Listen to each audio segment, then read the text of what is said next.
Have you ever taken a hot air balloon ride? This was our first, and so far, only one. The experience was wonderful. So, what goes into a balloon ride? In our case, first, make the decision to do it.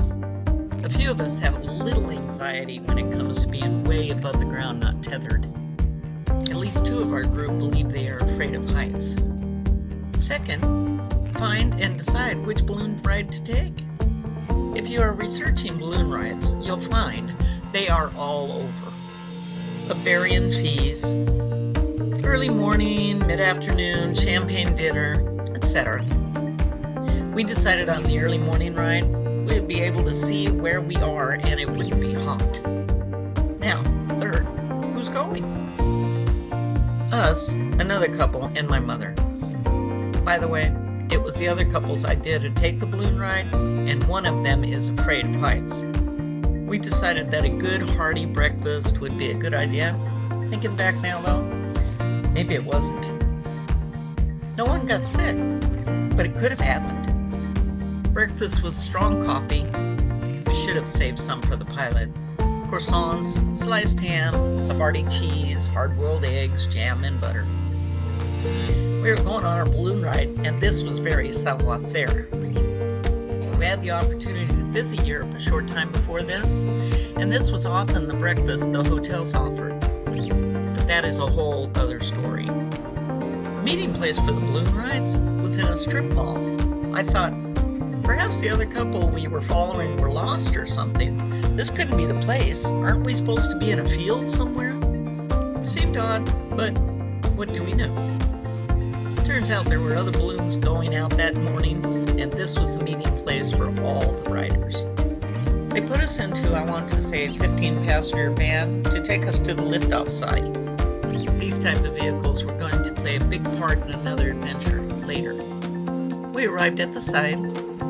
As a rider, we were required to help remove the balloon and basket, called a gondola, from the trailer. We would normally be required to help reload it back, but due to our landing, we didn't have to. Also, as a rider, you help to inflate the balloon envelope. Our men didn't allow us to help with this. The balloon, as it inflates with air, starts to lift a little. This was fun to watch the men struggle with this part of it. The hot air balloon is now inflated, adhered to the ground. It is time to get into the basket. Just so you know, this particular basket is only hip high for the shortest of this group. As we take off, the balloon jerks us around a little bit. The pilot suggests we hold on to the ropes. It will steady us.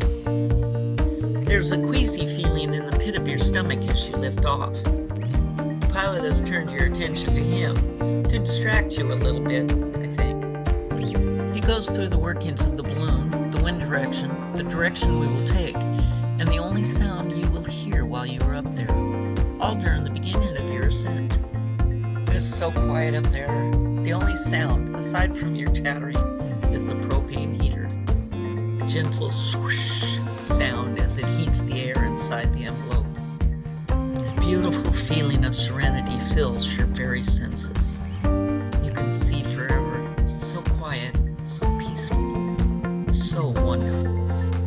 It was awe-inspiring. At that moment, you don't feel the fear. You almost wish you could remain up there. But alas, what goes up must come down. Time for the descent. The wind currents were not cooperating. It takes a little time to descend because you have to rely on the wind currents to push you in the right direction. Hot air balloons don't have rudders or an engine to force the balloon in the right direction. The pilot has to heat the air, then expel some from the top in order to catch the right wind currents to push the balloon to the landing spot. This can be very tricky. The balloonist has a ground crew who follow along on the roads to meet the balloon when it touches down. If the wind currents and the pilot don't meet eye to eye, like ours didn't, the crew are driving all over the place. The pilot communicates with the ground crew to let them know of a field we will be landing on. We missed the field. Next stop, the nearby neighborhood. It must have been very exciting for the people of that particular neighborhood as we skimmed over their rooftops. We landed right in the middle of the street, climbed out of the basket just in time for the driver with his trailer to show up. Right behind him was the passenger van. They drove us to the field we were supposed to land in. We drank a glass of champagne, received our certificates for surviving the ride, listened to the history of balloon flight, climbed back in the van, and were dropped off in the parking lot. That ended a very exciting morning. We have all been there, or are going there. The balloon goes up, and for a few short moments, we think that sense of peace will last forever. The balloon has to come down. So we chase after that balloon, trying to catch it again, to ride up to the peaceful quiet. Is that you? Are you looking for a way to bring yourself out of the rut you are in?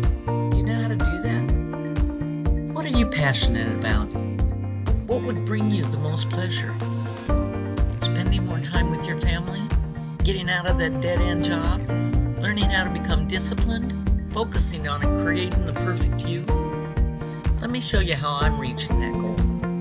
And maybe we can get there together in that beautiful balloon, scoping out the breathtaking